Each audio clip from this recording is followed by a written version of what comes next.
In this video, I'm going to show you how you can use gizmos inside of Unity to help display information to you in the scene view and design your game. If you don't know what gizmos are at all, they're basically just images and icons and lines and things we can draw in the scene view to help display information. Now, if you look here, you can see this waypoint system I have for a tower defense game. It shows a dot for each waypoint and then a line connecting, so you know the path the enemy is going to take. But if we go into the game view, none of this shows in the actual game. So gizmos are only there to help you understand and design your game. Now, you're probably already familiar with them without even knowing about it. If we look up at this menu here, this is all the gizmos built into Unity. So this is something as simple as our camera. If we select and we see this icon, this is a gizmo. Now, once we start customizing them, we can do a lot more with them. Another example of a gizmo here. Right now, you can just see the lines for the enemies to take. If I select the turret, you can actually see its attack range. And it only displays when you have it selected. Now, to show you how to use these, I'm going to jump into a brand new project. Now, I'm just going to create an empty object. The first thing we can do is make something that we can see this object in the scene view. For example, in the previous demonstration I gave you with the enemy waypoint system. If we have a waypoint, we don't need to display anything in the game, but we want to be able to see it in our scene. So if we select this game object, I'm going to rename it waypoint. And now if I go to the inspector here, we can give it an icon. So I'm just going to select a little diamond or this circle here. Now we can see our waypoint has this circle.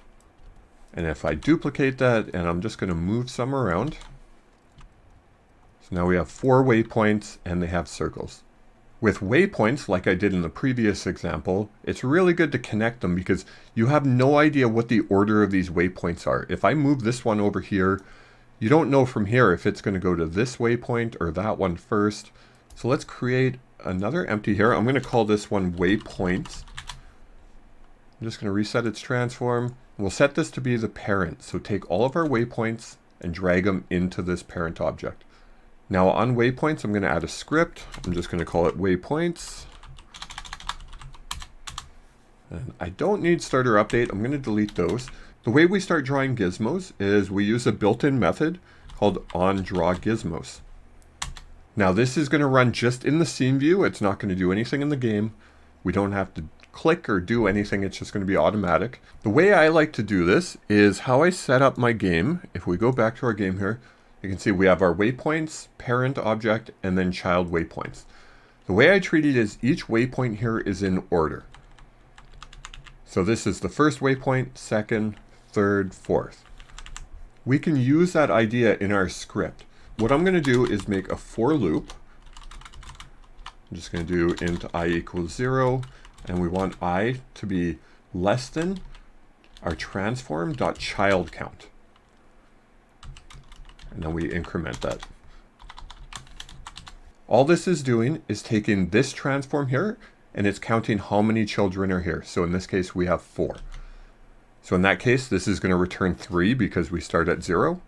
Now to draw a gizmo, we just type gizmos. And then in this case, I'm going to use draw line.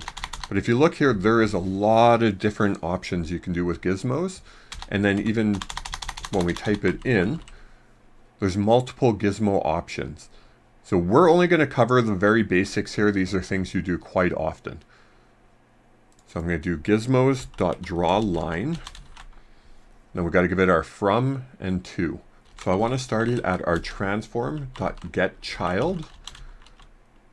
And we want to use I. So we're going to start at the first child and then get its position. And then we're going to do almost similar here. So we're going to do transform.getChild.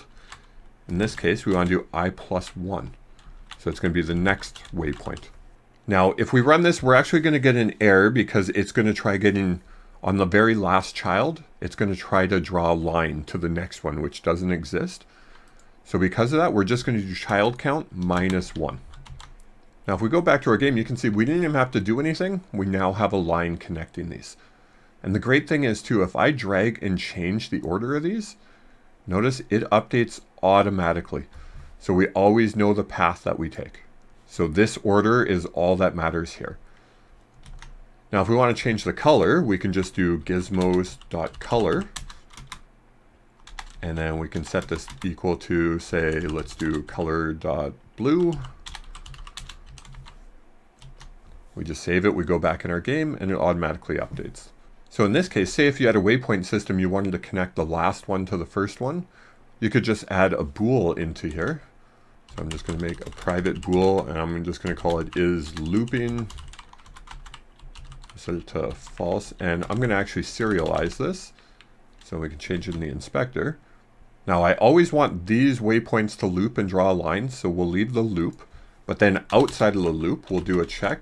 We're going to say if is looping, we want to do gizmos.drawline, and we're going to start at transform.getChild, and then for the child we want the last one. So if we do transform.childCount, that's going to give us the index of the last child. And then we want to draw it to our transform.getChild0, which is the first one. Oh, and we have to set this to .position because that's getting the transform. Now, if any of this code doesn't make sense or this is too complicated for you, be sure to check out my other videos and you can understand how transforms in children work. This is more about gizmos, so I don't want to get into this logic here. Say the last one, if we're looping, we wanted a different color. So we could do gizmos.color equals, and let's say color.green. Just so we can see it's different. I'm going to drag the first waypoint out over here. If we select our waypoint's parent, we have this checkbox. And we actually got an error. This is because transfer.childCount, we have to subtract 1. Because this is returning how many children we have. But again, it starts at 0, so we always have to subtract 1. And there now, if we check it, so this is our looping waypoints, and this is if we don't loop. So you could have them say if they're not looping, they could ping pong back and forth.